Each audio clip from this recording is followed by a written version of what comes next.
think the most important thing for me to get to is going to be this discussion. So I'll put a mental timer here.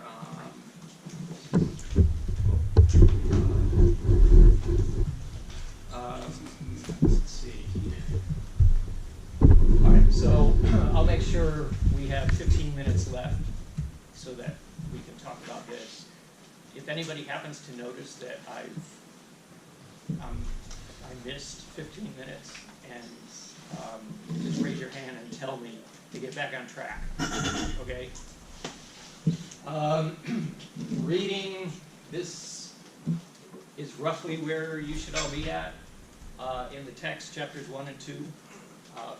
Donahue, chapter 1 and 2, and then chapter 3 is what we're going to be covering next week. Next week is going to be all about sockets, so basically network programming. Okay, so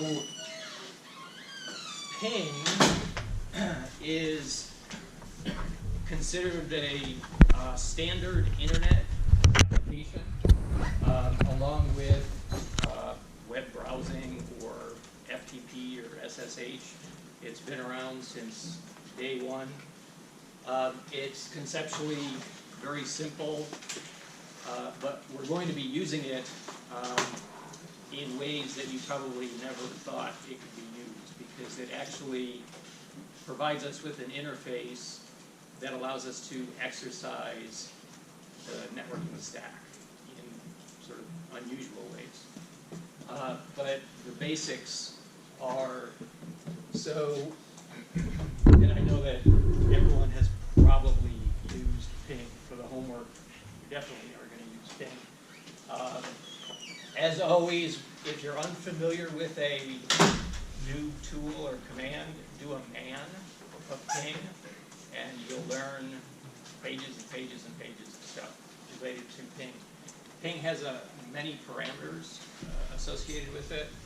Let's say that from your VM, okay, in a terminal, you type, you're going to issue ping space -c, lowercase c, space 4, space, and the name of the target or the destination. And so let's say we're going to pick on ada8.computing.clemson.edu.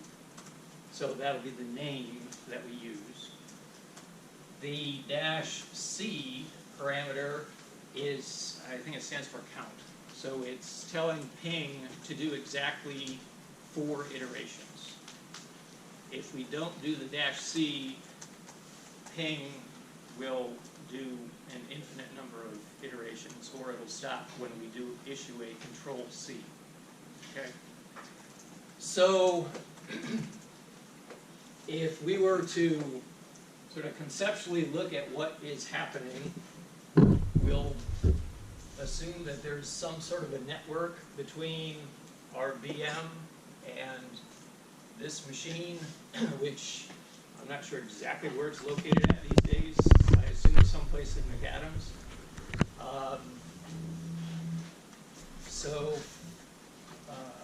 Let's see, ping is an application. It basically will do a send, a receive, and then a sleep, and then repeat for the desired number of iterations.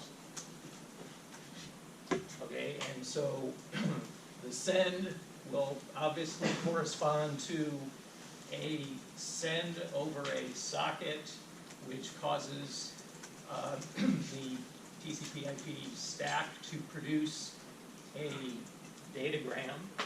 Okay, so we'll simplify our discussion here today and just say that what happens is we'll produce 4 datagrams, DG for datagram. Datagram 1 after the first send.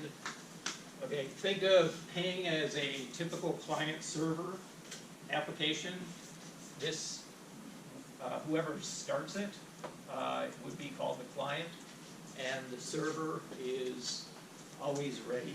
And usually on any OS these days, the ping server is alive and active. So the server will get the ping application data, and it will do what it's supposed to do, which is basically just reply. So the actual name for the thing sent is called a ICMP request, and we'll talk about ICMP later, probably a couple weeks. It's a transport protocol similar to UDP, stands for Internet Control and Messaging Protocol. The response is an ICMP message, which basically is a reply. Okay, so if we were looking at line flows, okay, which translates to if we were to use a tool like TCP dump to collect a trace of all packets that come and go, that leave and arrive this network interface, we would see 8 IP packets. There would be 2 from the first exchange. Okay, the sleep time, it is actually a parameter with ping, so you can specify the sleep time. By default, it's 1 second. Okay, so let's say this is T0 when we do the first ICMP request, when that gets sent, and T1 is when the reply is received. Okay, and then there's a delay of roughly 1 second, and we'll see the next iteration, delay, the next iteration, delay, the next iteration. Okay, so the difference between T1 and T0 is one of the things that is of interest that we get from ping. It's the round trip time, or the RTP. So it would equal T1 minus T0.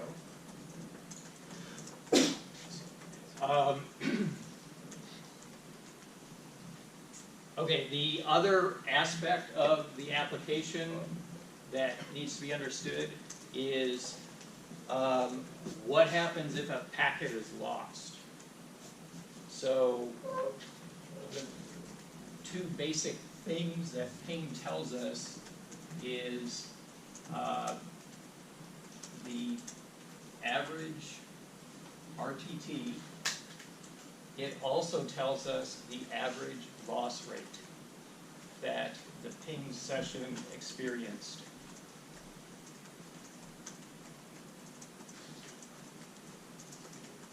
So every sysadmin in the world uses ping, probably has ping running continuously, basically making sure that all machines in the network are alive and responsive, and so that means that it will potentially acquire large amounts of ping response time data, right? And so again, it comes down to there's a big data set that we want to analyze and understand. So back to loss. So in any network, whether it's two computers directly connected, whether it's a Wi-Fi network, whether it's the internet and there's any number of hops in between the host 1 and host 2, packets can be dropped. Okay, so the service provided by the internet is quote unquote best available service. Okay, which basically means that the internet will try its best to deliver the packets, but there's no guarantees. So packet loss does occur. In fact, on average, over the internet, the average packet loss rate is probably 0.5%. It used to be more like 2%.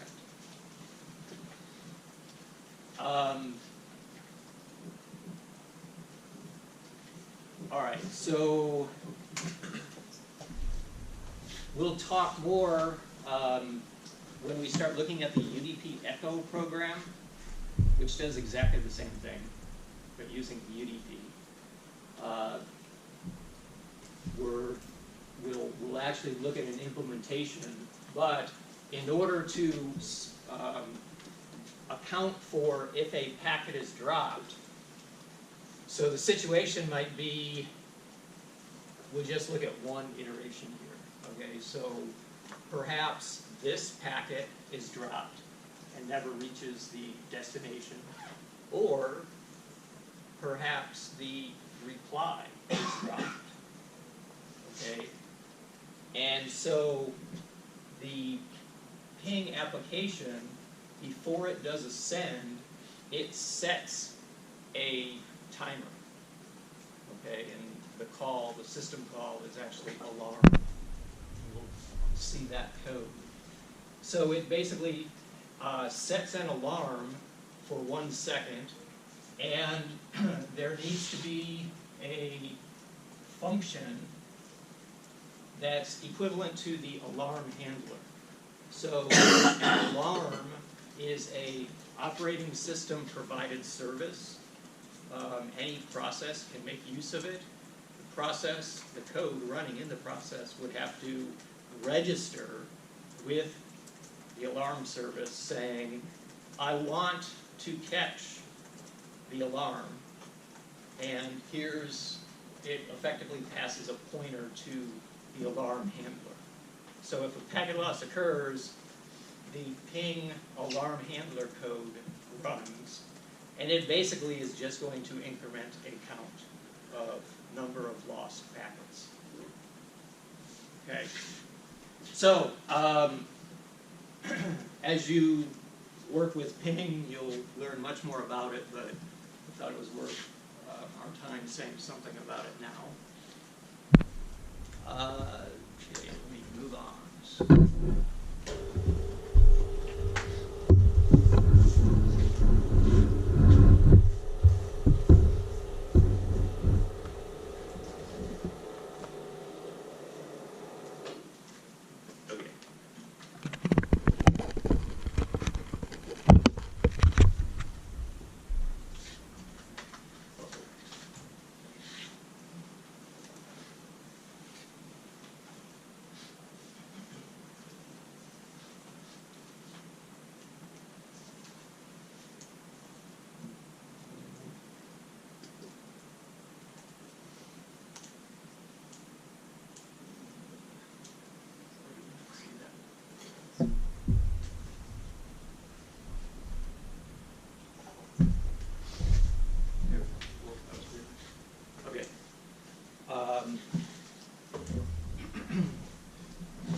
Okay, so this should look not a whole lot different from before.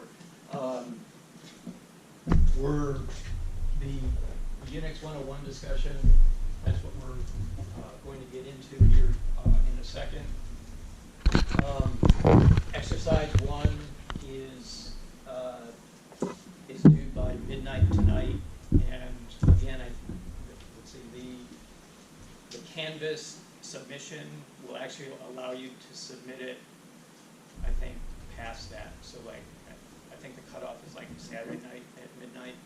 So I don't care if you submit it, by midnight or on Saturday, right? Just try your best to do it, submit it. It's for your benefit. Exercise 2 will be out tonight, and that's going to set up our discussion about sockets. Okay. Homework 1. So I'm going to most likely push this to the 31st, right? Push it back, and I think you've sort of caught on here to my method, right? So the exercises are really our learning tool. Okay, and I teach to try to give you the background for the exercises. Sometimes I get out of sync. Okay, so just bear with me, and we'll eventually converge, and I'll always make sure to adjust due dates and all that kind of stuff appropriately. Okay, one other thing I wanted to mention. So, one of the challenges in this course, all right, I started out with that line, I think the very first time we were together. One of the challenges in this course is, not just the fact that we're pulling together material or information from multiple areas in your past, some of which will be new. But the other thing that is likely new for you is you're seeing code that is very much like open source code, okay? Which means that it's not always well organized, not always, in fact, never well documented, but that's what you're going to be working on through your careers. It'll be very rare if you ever have the opportunity to create product code from scratch. It just doesn't happen. So in school, your first couple of years here, that was your opportunity to create code that was had no significant dependencies, and it was what you came up with. And, it's a much easier world. But the real world is very messy, very ugly, and you're seeing that already. Example code. It's very much on purpose. Okay. Yes. So with the exam coming up in, I think like 11 days or something. Yes. How should we be preparing for it? Just because so far I'm not exactly sure what I was studying. Okay. So yes, that's a good question. So what I'll do this weekend, on Monday, if you don't see it, catch me. I'll post some example exams that I've used in the past. That'll give you a feel for the type of question that I'll ask. And then take that in conjunction with the guidance of everything I am going to ask about is going to come from the exercises for the homework. So like the reading, like the chapter 2 readings, are you just going to pull randomly from there? Because if it's related to a question that, like in homework 1, there's a couple questions that are sort of do what you said, pull random material from chapter 1 and chapter 2. Those would be, be familiar with the concepts behind those questions. Okay, but I wouldn't pull another random question. that's something we haven't seen before? Correct. Okay. Right. Otherwise, it's hopeless. right? There's just too much stuff. So the exam, there should be no surprises on the exam. Okay, that's a really good question. All right.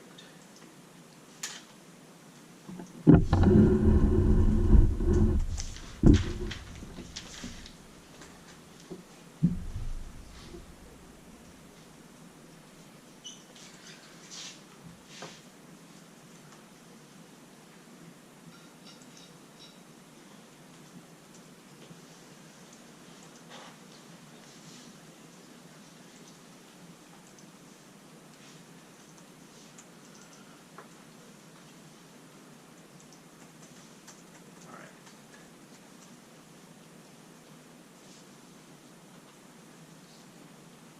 So, a few words about time. This material here was added a couple days ago, maybe, specifically to give background. It should be similar to stuff that's in the papers that I pointed to. The most important points here are a computer does have a hardware device called a real-time clock, okay? Because between power reboots or between it losing power, it needs to be able to remember the time. And so that clock is usually, well, it is battery backed. So it doesn't require DC power.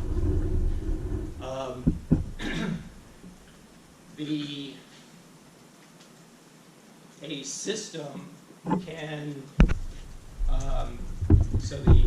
that real-time clock can function as the source of time for a Unix system.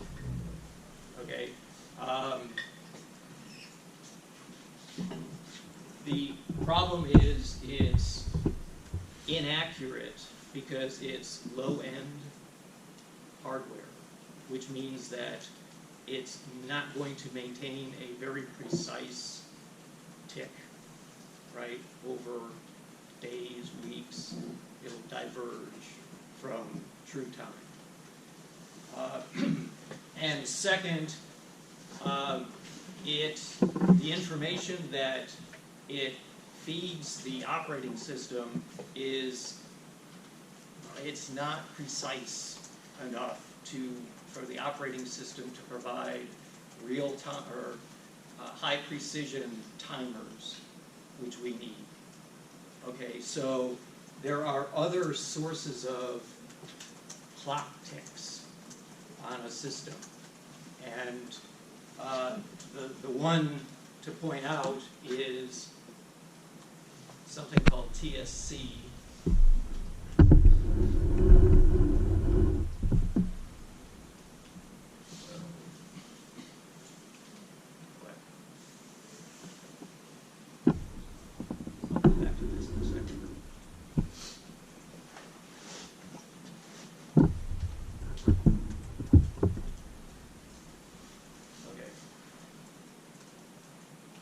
So the CpSc is basically a register in a CPU. It's pretty much on all types of CPUs architectures, whether it's ARM, Intel, Motorola stuff. So basically it's a hardware counter, and it's being clocked by a precision clocking function. So in other words, the oscillator and the crystal and the circuitry that's used for that is very, very precise because it's the clock for the CPU. Okay, so it's also very fast. Like it clocks based on, it goes to, if you read the specs of the CPU or computer that you're using, you know, you'll find something like 3 gigahertz CPU or 2.4 gigahertz, or that source of timing, that's the clock source I'm talking about. Okay, so it's the inherent clock tick powering that CPU. And Linux has pretty sophisticated high-resolution timers that are built off that tick. Okay, and so that's the primary difference between using the sort of the older get time of day versus the newer clock get time system call. Because with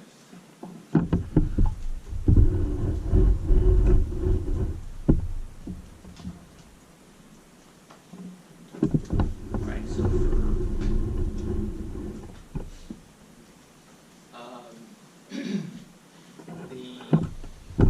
let's see, in the CPP EX1 code example, the original time object method to get time was something called get current time, but it basically used this system call, get time of day. And it wants the operating system to fill in time val, which represents the system's understanding of the current time, and this I talked about, that's relative to the beginning of the universe, right, 1970. But the problem is the resolution is only 2 microseconds.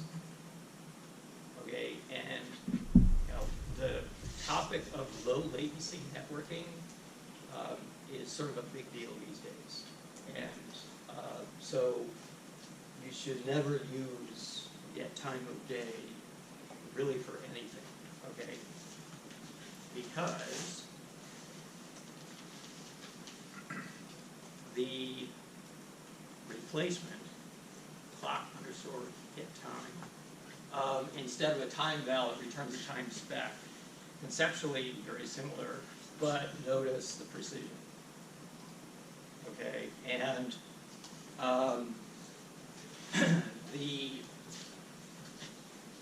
this routine also gives us flexibility in terms of specifying the source of clock.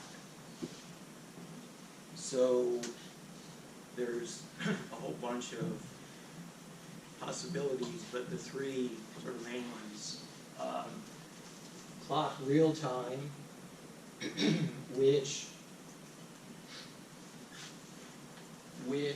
should be the clock that the get time of day is also using. Okay, so way back in the day, get time of day in its clock was older, originally the real-time clock, and then there were some other sources of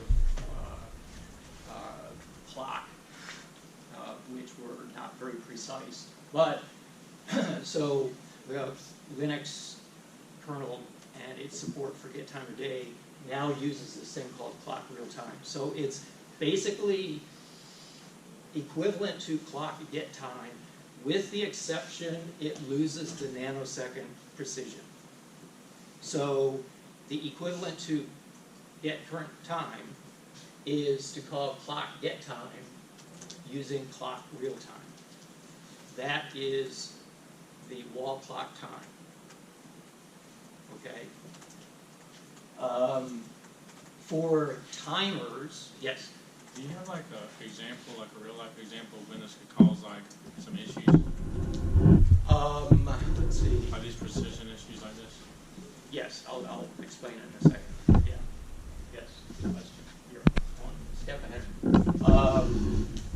Okay, so clock monotonic is basically there's a hardware tick, and it's most likely coming from the TSC hardware counter. So the difference between this and this is this clock can be, basically reflects what's in the real-time clock, so the battery-backed clock, and which means that the operating system or a user can be setting the time. Okay, if you have root privilege on a machine, you could be changing the time. And so if you're trying to do a precise timing, so for example, we're trying to do, our program needs to do something every 2 milliseconds and with minimal timing error. So if we set up our timing structured around this, we could have these ginormous gaps in the actual outcome because someone overrides the timer. Okay, so that's problem number one.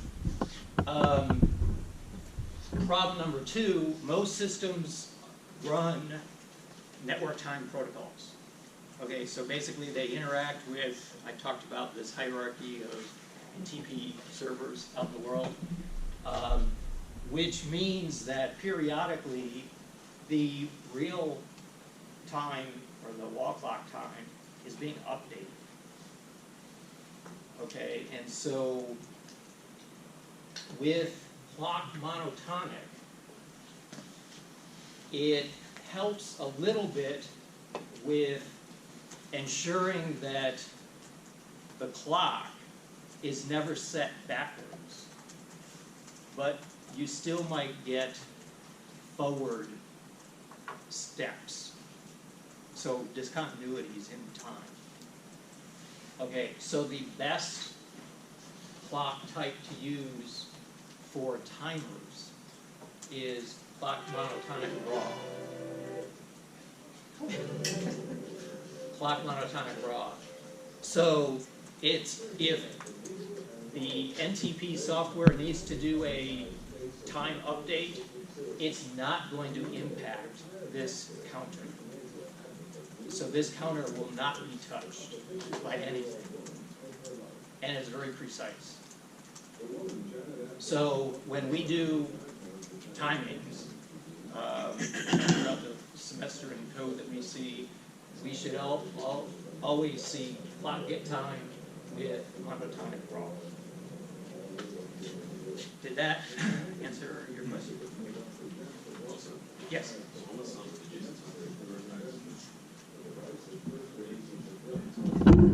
Oh, yeah, so that's the Unix command that anybody with system privileges can use to change the hardware clock.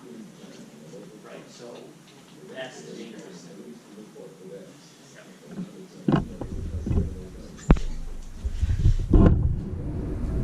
All right, so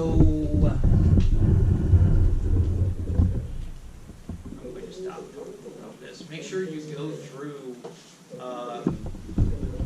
this full set of slides, okay, because it eventually starts talking about processes,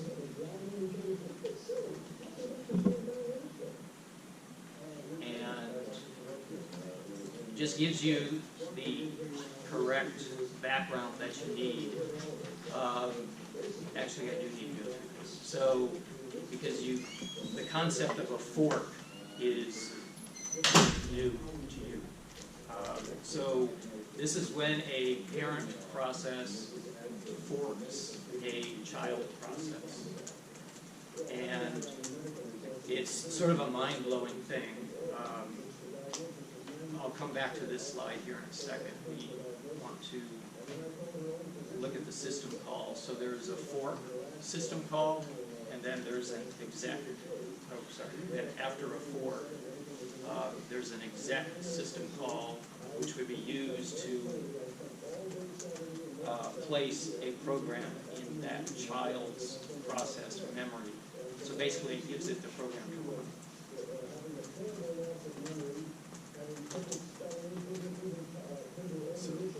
just to kind of clear up on that exact, if you have program A, program B, and so we call the fork on program A, and it creates program B, or process B, and then we use an exec, process B will get memory space and everything from process A. That's exactly right. So, and I'll come back to that in 1 second. So, the fork system call, again, this is the man page.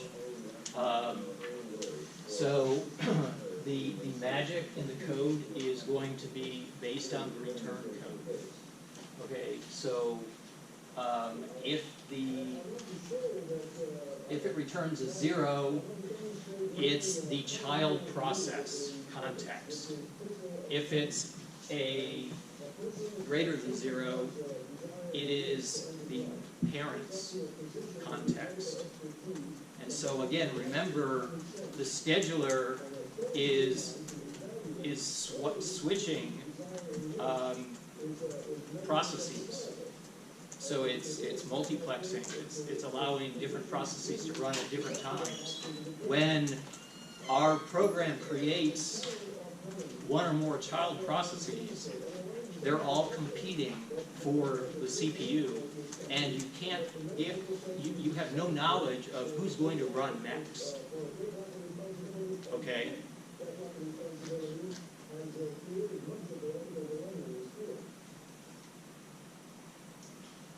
So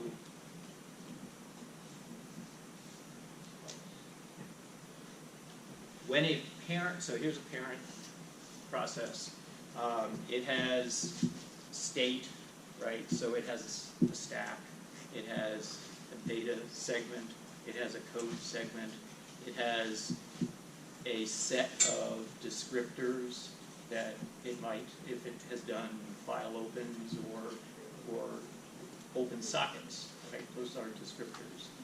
All of that is copied to the child's context. Okay, but it's a copy. So when the child, let's say that the parent has a variable called my variable A, the child will have a variable called my variable A. If the child sets my variable A, it is not going to touch the parent's my variable A. Okay?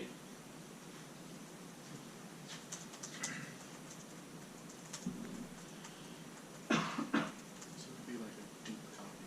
Yes, exactly. All right, so now let's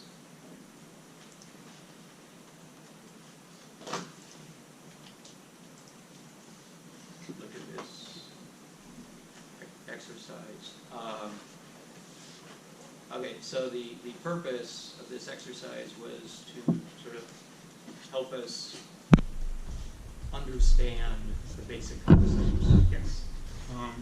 So the part in that exercise where you were talking about the multi-threaded things, so is that like each thread has its own processes and stuff, like on stack? Let's see. So the child process would have its own stack, correct? Okay. Right. And it will have its own process ID. So is that stack that the child has based off what the parent gives them? So like, does the parent basically have like a set amount of stack, like memory, and can it like give some to his children, and then eventually it obviously runs out? Yes. Okay. So basically, right, to simplify things, you should assume the stack is identical.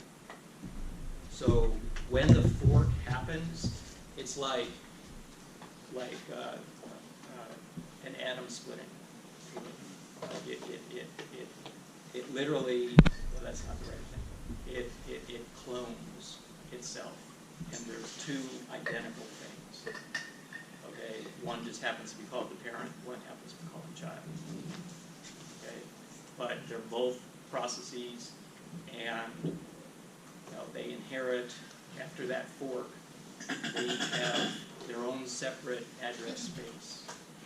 Okay, but the child is seeded by all the data from the parent, but from then on, the child can do whatever it wants. Let's see. sort of close that discussion, when a child terminates, okay, there is an interaction that should happen between the parent and the system, okay, because the operating system should provide a way to tell a parent when its child has terminated. So that's all the zombie stuff you're talking about in Exactly, the program? right. Okay. So when a child process doesn't exit, when a program running in a child process doesn't exit, it is not fully taken out of the kernel, okay, so it still exists. Its state is called defunct or a zombie. And when that happens, when the exit happens, the operating system will issue a signal to the parent process. So we haven't talked about signals yet, but signals are an operating system's method to allow processes to communicate or for the kernel to signal or communicate with a process. So think of a signal as there's a set of very specific signals. The signal sent when the child process is terminated is called sig child. And so we'll see code that sort of elaborates on signals. It's sort of a different topic, but it's related with the sig child. Okay, so now we get to this exercise. So, okay, so this interim thing that I posted, along with the latest JIT code, should greatly help clear things up. Okay, so the main idea of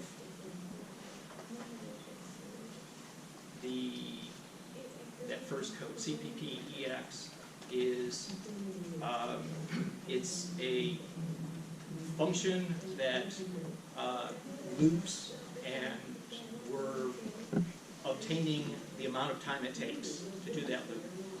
Okay, so I'm going to switch to showing you that. In JIT, basically the code has been modified. So to do the exercise, you actually don't have to change the code. I've done it for you. Okay, and that was because the purpose of these exercises is we work together to help learn this stuff. All right, so if we go to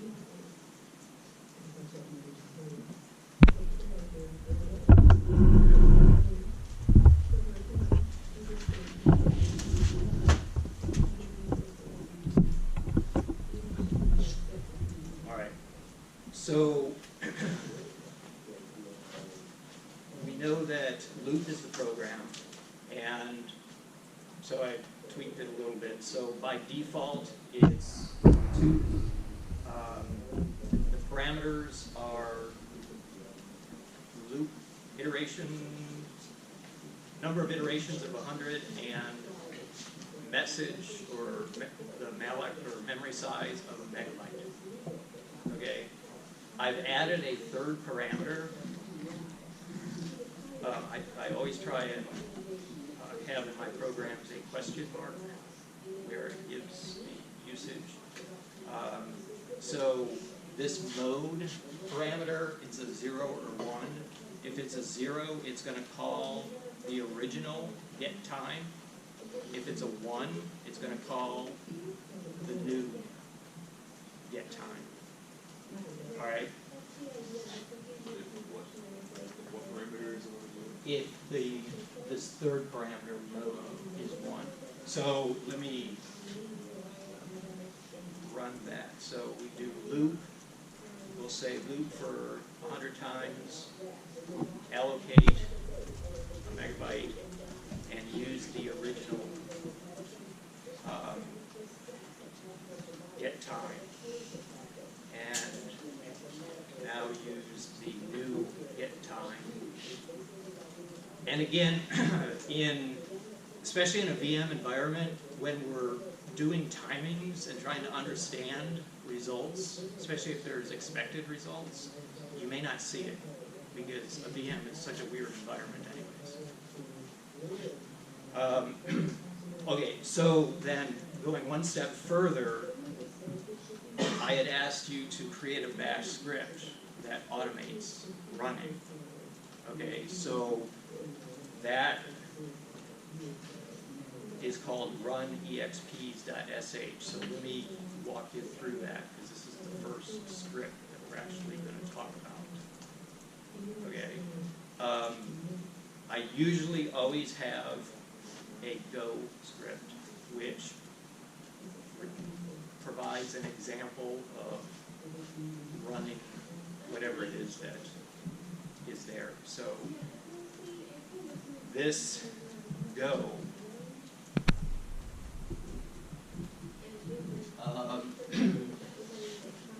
calls the run exp script, which we'll look at in a second. That script has 4 parameters. The 3 loop program parameters. And then the last parameter is how many times we want run exp to run loop. So basically this is running the loop program with the parameters 100, a megabyte, and in mode 1, 10 times. And that's the output from the 10 loop invocations. Okay? Everybody with me? Okay, so I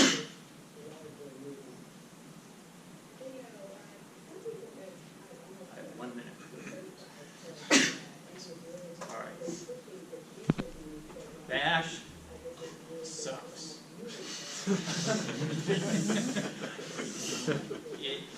It is terrible. So we're going to minimize the amount of bash script writing you're going to be doing, right? But I do want you to understand what you see. Okay, so you should go through this script and understand it. Okay, and if it should raise a whole bunch of questions, which I want to hear, and that will let me talk about enough about bash scripting to get us through. All right, so maybe now's a good time to end.